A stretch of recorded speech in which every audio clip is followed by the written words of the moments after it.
안 나는 그런 선택을 하지 않은 거죠. 어. 빛의 속도로 갈 수 없다면 그래도 나는 이 기다림의 끝에 무엇이 있는지 가보겠어. 과학의 이야기를 하고 있지만 인간의 아름다움과 위대함에 대해서 이야기하고 있는 작품이다 라고 생각해서 강력히 추천합니다. 자, 홍정환의 인생 빛책 홍정환 작가와 함께합니다. 작가님 안녕하세요. 안녕하세요. 네. 자, 지난 시간 끝으로 다음 작품은 뭘 할까 고민하다가 이번엔 장르를 확 바꿔서 네, 우리가 현실의 이야기 혹은 역사 속의 이야기를 많이 다뤄왔는데요. 네. 오늘은 어찌 보면 매우 비현실적일 수 있는 하지만 인간의 진실을 잘 담고 있는 장르인 SF를 한번 이야기해 보려고 합니다. 이 시간에 SF를 한 번도 한 적이 없는 것 같아요. 네네. 그렇죠? 네. 알겠습니다. 자, 오늘부터 함께할 SF 장르. 솔직히 저는 이 장르가 그렇게 막 친숙하지는 않거든요. 네. 아시겠지만 네. 저처럼 SF가 좀 생소한 분들을 위해서 SF란 이런 것이다 라고 좀 소개를 해주시죠. 네, SF는 사이언스 픽션의 약자입니다. 영어권에서는 일반적으로 대문자 S와 F 뒤에 각각 소문자 I를 넣어서 사이파이라고 읽곤 하는데요. 사이파이를 예전에는 한국에서 공상과학 소설이다 이렇게 많이 번역했어요. 공상과학. 네, 그런데 이 번역이 약간의 오해를 우리에게 주곤 합니다. 공상이라는 말이 허공에 떠 있는 생각이잖아요. 네. 마치 근거 없는 상상처럼 들리곤 하죠. 그러고 공상과학 소설이다 보니 이런 표현을 쓰다 보면 SF라는 건 아이들이 그냥 유희를 위해서 보는 것 아닌가. 그러니까 진지한 고급 독자가 보기에는 그리 가치가 없는 장르가 아닌가라는 생각을 하게 하는데요. 실은 그렇지 않습니다. 이 과학 소설이라는 것은 기본적으로 과학적인 도구, 과학적인 사고, 또 기술적인 상상력 이런 것들이 바탕이 되어 있는 그 위에 인간과 사회에 대한 통찰이 결합된 복합 장르입니다. 때문에 이 장르의 특징상 인류의 미래에 대해서 진지하게 묻는 문학적 실험을 하기도 하고요. 그리고 우리가 익숙하게 서 있는 곳과 다른 환경을 두면서 인간의 본성을 더 깊이 성찰하게 합니다. 만약 인간의 기억만 뽑아서 다른 인간의 몸에 이식할 수 있다라면 그렇다면 그 사람은 같은 인간이라고 할 수 있겠는가? 이런 질문을 할 수도 있고요. 만약 지구가 멸망한다면 네. 우리는 어디로 가야 하는가? 뭐 이런 것들도 물어볼 수 있어요. 매우 비현실적인 것처럼 보이는 질문이지만 과학적인 상상력을 기반으로 상상하다 보면 우리가 당연하게 생각했었던 인간의 조건이 결코 당연하지 않을 수 있겠구나라고 하면서 인간의 존재, 또 인간의 윤리, 또 사회의식, 또 공간의 본질 이런 것들을 완전히 새롭게 볼 수 있게 해주는 장르이기도 합니다. 네, 제가 지난번에 이 SF를 공상과학이라고 표현했다가 한번 호되게 혼난 적이 있는데 오늘은 그래서 김초엽 작가의 우리가 빛의 속도로 갈 수 없다면을 함께 읽어보죠. 이 등장과 동시에 한국 SF의 새로운 지형을 만든 작가다라고 표현해 주셨는데 어떤 작가입니까? 김초엽 작가는 한국 SF 문학계에서 가장 주목받는 신인 중에 한 명이었고 지금은 신인이라고 하긴 좀 그렇죠. 과학자였어요 원래. 아 진짜? 예, 과학자의 시선과 어떤 소설가, 문학가의 감수성을 동시에 겸비한 흔치 않은 그러나 SF 작가가 되기 위한 최소한의 소양을 갖춘 사람인데요. 네. 이분은 90년대에 울산에서 태어난 여성 작가입니다. 그리고 한국의 기준으로 보자면 지방대학교를 나오셨습니다. 저기 경북 포항에 있는 네. 포항공대라고 세계적인 대학교를 포항공과대학교 포스텍에서 화학을 전공했고 또 네. 같은 대학에서 생명과학 석사 과정을 밟았어요. 그러니까 과학적으로 트레이닝이 잘 돼 있는 사람이었던 거죠.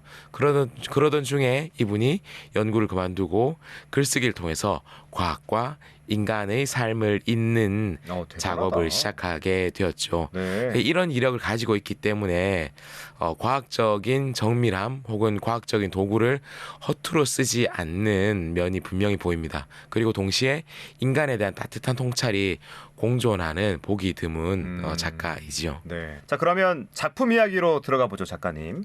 이 책은 7편의 단편이 실린 소설집인데 그중 오늘 만나볼 이야기는 표제작이죠. 우리가 빛의 속도로 갈 수 없다면입니다. 먼저 이 작품 어떤 이야기인지 좀 소개해 주세요. 네, 이 작품에 한 사람의 남자가 등장합니다. 그리고 이 사람은 주인공은 아닙니다. 네. 주인공을 관찰하고 주인공과 대화를 나누는 화자로 한 남자가 등장을 합니다. 이 남자는 오래된 우주 정거장 관리 업무를 위해서 우주로 파견된 사람입니다. 먼 미래의 우주가 개척되어 있는 이제 그런 시대를 배경으로 하는 거죠. 근데 이 우주 정거장은 굉장히 오래전에 폐쇄되었어요. 근데 이 폐쇄된 우주 정거장에 한 여성이 살고 있는 거예요. 안나라는 이름의 나이 많은 여성이 살고 있습니다. 이 안나의 정체에 대해서 이야기하면서 조금씩 밝혀지게 되는데요.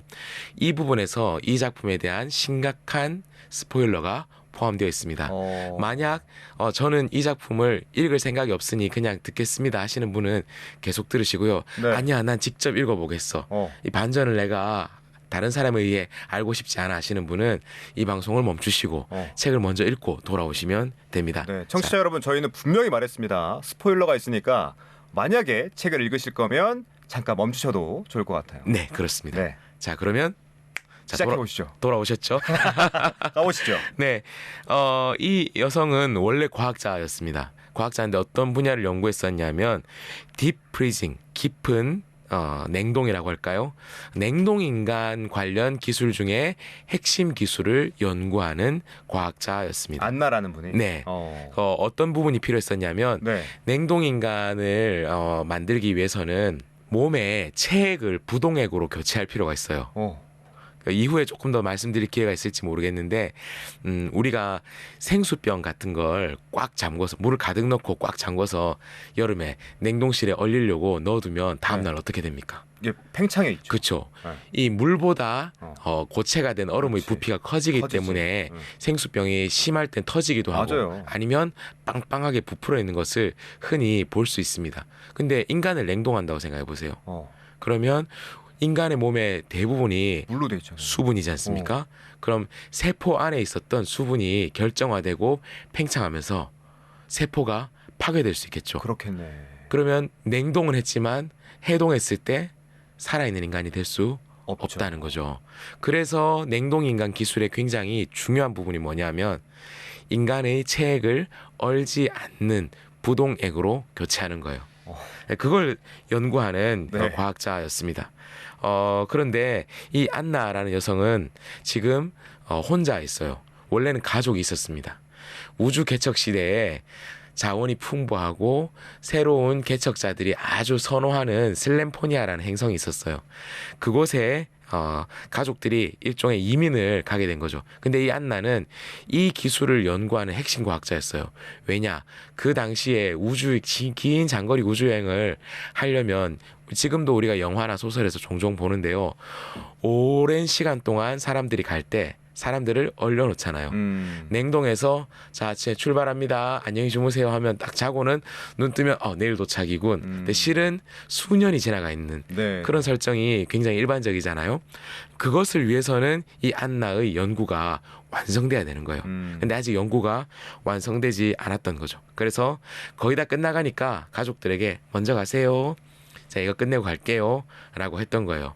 연구가 거의 다 마무리되어 가고 있었습니다. 자, 그런데 사소한 문제가 생겼습니다. 문제요? 연구가 완성됐어요. 그리고 그 다음 날 이 연구를 발표하는 날이 된 거예요. 전 인류를 위한 위대한 업적의 이제 공헌자가 되는 거죠. 그런데 갑작스런 연락이 옵니다. 내일 슬램포니아로 가는 마지막 우주선이 출항합니다.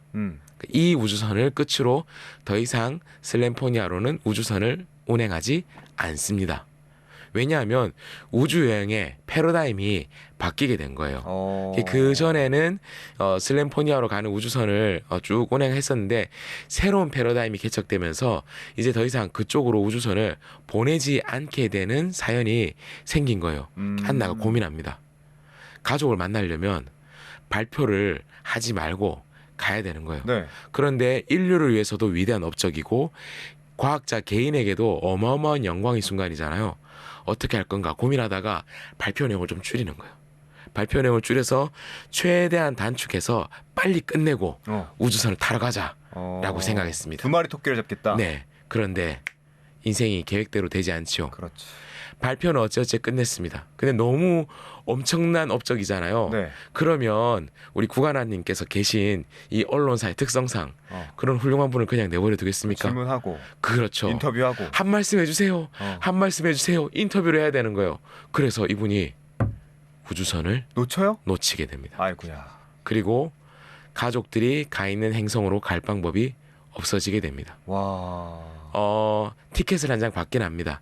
만약 언제라도 그 행성으로 가는 우주선이 취항을 하게 되면 언제든 타실 수 있습니다라는 티켓을 받게 되는 거죠. 근데 그거는 예정된 게 없는 거잖아요. 그렇습니다. 하염없는 기다림이 그때부터 시작된 겁니다. 와. 그래서 안나가 이 오래된 우주 정거장의 노인이 되어서 존재하고 있는 거죠. 진짜 속상하겠다. 그리고 그 우주 정거장을 관리하러 온 사람은 실은 이 안나에게 이제 여기서 나와 주십시오라는 이야기를 그럼 어디가? 하려 했던 거예요. 본사에서 당신의 노후를 책임지겠습니다라고 한 거예요. 왜냐하면 여기에 또 하나의 반전이 있는데요. 네. 이때 안나의 일종의 생물학적 나이라고는 할 수 없고 연대기적 나이, 출생 연도를 기준으로 하면 이분의 나이는 이미 170여 살이 된 거예요. 아, 그래요. 아무리 과학이 발달해도 그때도 사람이 170년을 살 수는 없는 시대였어요. 그럼 뭐냐면 안나는 하염없는 기다림의 시간을 기다려야만 하잖아요. 그러니 이 기다림을 견디기 위해서 자기 자신을 냉동하는 거예요. 자기가 만든 기술로. 그리고 가끔 깨어서 우주선이 다시 취역했는지를 확인해 보고는 또 자신을 냉동시키는 거죠.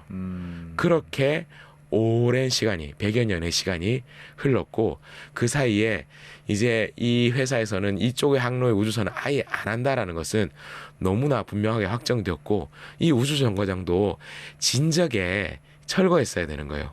근데 너무 오래된 건물, 우주에 활용해야 될 공간에 이 우주 흉물이 있고 그러니 정부에서는 이거 철거 안 하면 올해도 철거 안 하면 벌금이야. 올해도 철거 안 하면 벌금이야. 매년 벌금을 물어야 되는 거죠. 그러니 이분이 퇴거하면 이분의 노후를 평생 책임져 주는 것이 벌금에 비하면 정말 세 발의 피니까 어떻게든 이분을 퇴거시키고 다시 모시고 나와야 되는 그 특명을 이 직원이 받고 나왔던 거죠. 네. 그런 상황에서 안나는 결국 마지막 선택을 합니다. 우주 그 정거장에 있는 자신의 아주 낡은 작은 우주선을 타고 슬램포니아로 가기로 한 거예요. 그래서 이 직원이 안 됩니다. 이걸로는 갈 수 없습니다. 거기가 어디라고 가십니까? 이렇게 생각하시면 좋습니다. 우리가 미국을 갈 때요. 네. 부산 앞바다에서 미국으로 갈 때 뗏목을 타고 말도 안 되지. 출발한다라고 하면 말도 안 되잖아요. 네. 근데 우주의 스케일로 보면 그것보다도 훨씬 더 극단적인 비율인 거죠. 먼지를 타고 먼지 위에 발을 올리고 미국을 갈 수 없지 않습니까? 네.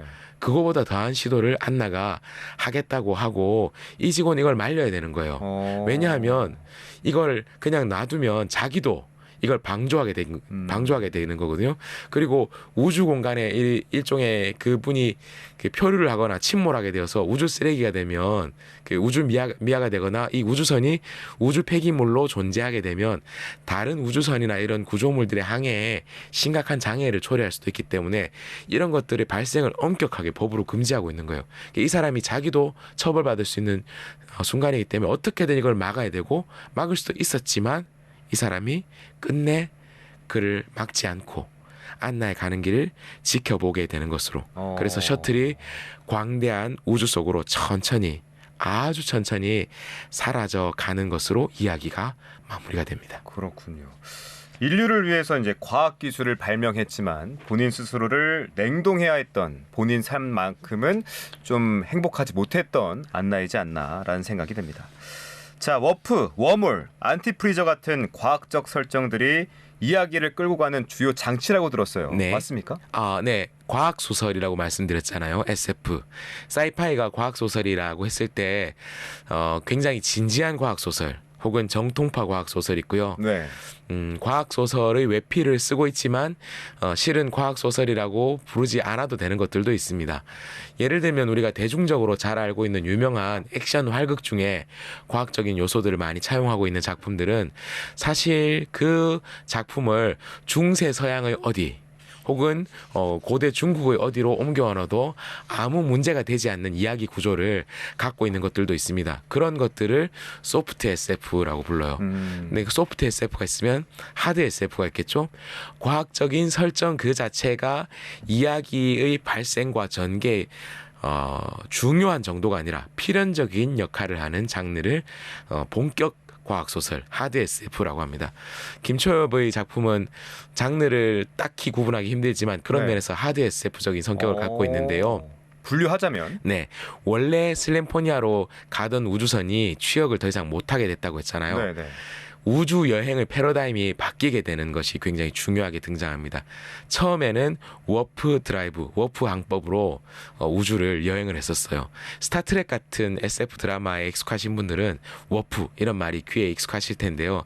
이렇게 생각하시면 됩니다. 제가 최대한 간소하게 이걸 설명을 한번 시도를 해보겠습니다. 좋아요. 우리가 움직이면 사실 우리가 인간이 움직임 속에서 이 시간이 흐르기 시작합니다. 네. 이해가 벌써부터 잘 안 되기 시작하시죠? 이게 상대성 이론입니다.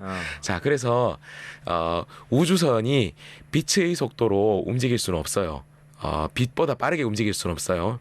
빛이 가장 빠르기 때문에. 네. 그래서 어떻게 하냐면 우주선 주변에 강력한 에너지를 이용해서 공간의 왜곡을 발생을 시킵니다.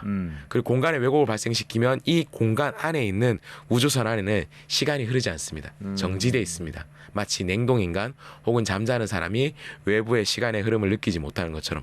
그리고는 이 공간 자체가 통째로 둥실둥실둥실 움직이는 거예요. 이렇게 생각해 보시면 좋습니다. 가장 정확하진 않지만 가장 쉽게 이해할 수 있는 예로 엔진을 꺼버린 배가 바다에서 어떻게 이동하느냐. 파도라는 그 공간, 물의 너울이 엔진이 꺼져 있는 배를 옮겨주는 거죠. 네. 그래서 왜곡되어 있는 공간이 이 우주선을 옮겨주고 이 공간 안에는 시간이 흐르지 않기 때문에 우주선에 있는 사람이 딱 내려보면 금방 도착했네 하는 할 수 있는 거. 이게 바로 워프 항법인 거예요. 자, 원래는 이 워프 항법으로 우주를 여행을 했었습니다. 네. 그래서 안나의 가족들은 그 항법으로 슬램포니아로 갔어요. 근데 그 사이에 새로운 패러다임이 등장했어요. 웜홀 항법이라는 게 등장합니다. 웜홀은 벌레 구멍입니다. 자, 동그란 모양의 구체가 하나 있습니다. 지구라고 생각해 봅시다. 북극에서 남극으로 갈 때, 우리는 지구에서 북극에서 남극으로 갈 때는 최단 거리로 가면 요렇게 지구 표면에서 이제 수직으로 쭉 북쪽에서 남쪽으로 내려가는 거리가 있잖아요. 근데 물리적으로도 더 빠른 길이 있죠. 뭡니까? 밑으로 구멍을 뚫는 거죠. 만약 이게 지구가 아니고 아니면 지구를 파먹을 수 있는 거대한, 지구를 과일로 생각하는 거대한 벌레가 있다고 생각해 보자고요. 이 거대한 벌레가 북극에서 남극까지 쭉 파먹은 거예요. 그러면 북극에서 남극으로 가는 가장 빠른 길은 이 벌레 구멍을 타고 가는 겁니다. 그렇죠. 우주 공간이 이렇게 있을 때 네. 요 지점에서 요 지점까지 이렇게 갈 때 이 공간을 쭉 직선으로 가는 거리가 있는데, 네. 근데 우주가 이렇게 접혀 있는 거예요. 접혀 있을 때 벌레가 여기를 탁 파먹었으면 이 구멍을 뽕 뚫고 나가면 아주 짧은 거리로만 갈 수 있는 거죠. 그래서 기존의 워프 드라이브 방식은 이 공간을 왜곡시켜야 되잖아요. 어마어마한 에너지가 필요해요. 사실 지금 현재 인류의 기술로는 상상도 할 수 없는 엄청난 에너지를 이용해야 블랙홀 정도의 에너지를 만들어야 공간을 왜곡시킬 수 있는데, 그거 필요 없이 만들어져 있는 벌레 구멍으로 가면 훨씬 더 적은 에너지로 훨씬 더 빠르게 이동을 할 수 있게 되는 시대가 열리게 된 겁니다. 당연히 후자가 일반적인 방법을 선택하게 됩니다. 근데 여기에는 치명적인 결점이 있습니다. 어떤 점이요? 벌레가 미리 뚫어놓은 구멍으로만 갈 수 있는 거죠. 근데 우주가 워낙 넓고 우주 안에 그런 구멍들 혹은 공간의 균열들이 많이 있기 때문에 그런 곳만 방문하고 그런 곳만 개척해도 평생이 부족한 거예요. 그러니 인류는 더 이상 과거의 방식으로 비효율적인 워프 드라이브로 우주를 이동하지 않고 이제는 웜홀을 타고 다니는 방식으로만 이동하게 된 거예요. 안나 가족이 이산 가족이 된 것. 안나의 비극이 바로 여기서부터 시작이 된 거죠. 그러니까 이 워프나 웜홀이라는 것이 이야기의 배경으로만 존재하는 것이 아니라 이야기를 발생시키고 이야기의 전개에 필연적인 게 되는 거죠. 그리고 안나가 안티프리징 기술을 연구했었잖아요. 네네. 그리고 이것을 그 일종의 부동액을 만드는 권위자였던 거죠. 근데 여기에도 이 기술도 완전하지 않았던 거예요. 어쩌면 안나가 더 기다릴 수 있었을지도 몰라요. 계속 냉동했다가 해동했다 하면서 언젠가 웜홀을 뛰어넘는 어디든 갈 수 있는 기술이 나올 때까지 냉동해서 기다릴 수도 있었을 텐데 그렇게 하지 않고 떠났던 이유가 있습니다. 뭐예요? 이 기술이 완전한 줄 알았는데 백수십 년을 쓰다 보니 이게 뇌세포를 조금씩 파괴시킨다는 걸 안나가 알게 된 거죠. 그러니까 언젠가부터는 다시 깨어날 때마다 전신마취 해보신 분들은 느낌 혹은 그 출산해보신 분들은 무슨 느낌인지 아실 거예요. 기억력이 뇌의 사고 능력이 현저히 떨어진다는 걸 감지한 거죠. 그러니 내가 조금이라도 이 지금의 이성을 유지하고 있을 때 가족을 찾아 희망 없어 보이지만 그 길을 가야 되겠다라고 생각했던 것입니다. 네. 이런 장치들의 이야기 발생과 전개에 되게 중요하게 등장하고 있는 본격 SF, 하드 SF라고 할 수 있고요. 그래서 우주와 과학이라는 외피를 사용하고 있고 이것을 매우 정교하게 사용하고 있으면서도 동시에 그리움, 고독, 포기할 수 없는 약속 등등을 문학적으로 높이 성취해낸 작품이다라고 할 수 있습니다. 네, 자 소설 속의 과학적 설정들까지 소개를 들었습니다. 자 이번에는 뭐 질문 같기도 하고 독백처럼 들리는 이 제목에 대해서 여쭤보고 싶은데 우리가 빛의 속도로 갈 수 없다면 이 제목에는 어떤 의미가 담겨 있습니까? 이 제목이 약간 아련한 느낌이 있죠. 네. 도달할 수 없는 곳, 닿을 수 없는 사람을 향한 간절한 시선을 담고 있기도 합니다. 그리고 과학이 이렇게 발전했지만 빛의 속도를 초월할 수 없기 때문에 네. 닿을 수 없는 또 이어질 수 없는 사람과의 사람 간의 단절을 잘 보여주고 있습니다. 그래서 속도의 한계, 기다림의 서사가 겹쳐지는 그런 제목이라고 할 수 있습니다. 만약 빛의 속도로 갈 수 있다면 혹은 만약 빛의 속도 이상으로 갈 수 있었다면 안나는 슬램포니아로 갔겠죠. 그리고 설사 안나가 그 시점에 도착했다고 정말 천운으로 도착했다고 해도 100여 년이 지났잖아요. 자신을 아는 가족들은 이미 이 세상 사람이 아니었겠죠. 그러니까 빛의 속도로 갈 수 있었다면 안나는 슬램포니아에 가서 남편과 아들의 마지막을 함께 할 수도 있었겠죠. 하지만 그녀는 빛의 속도로 갈 수 없었고 대신 수십 년간 냉동과 해동을 반복하면서 기다리는 삶을 선택했습니다. 닿지 못할 것을 향한 끊임없는 기다림을 가졌는데요. 이것은 우리 모두의 이야기이기도 합니다. 우리가 인생에서 수없이 많은 관계의 단절, 예기치 못한 이별, 혹은 돌이킬 수 없는 선택들을 경험하죠. 그 종종 묻지요 스스로에게. 좀 더 내가 빨랐다면, 우리가 조금 더 가까웠다면 함께 할 수 있었을까? 그런데 여전히 우리는 빛의 속도로 갈 수 없죠. 빛의 속도로 갈 수 없다면 우리는 어떻게 할 것인가? 그럼 포기할 것인가? 그 회사가 약속하는 편안한 노후의 삶의 마지막을 일종의 요양원에서 맡길 것인가? 안나는 그런 선택을 하지 않은 거죠. 빛의 속도로 갈 수 없다면 그래도 나는 이 기다림의 끝에 무엇이 있는지 가보겠어.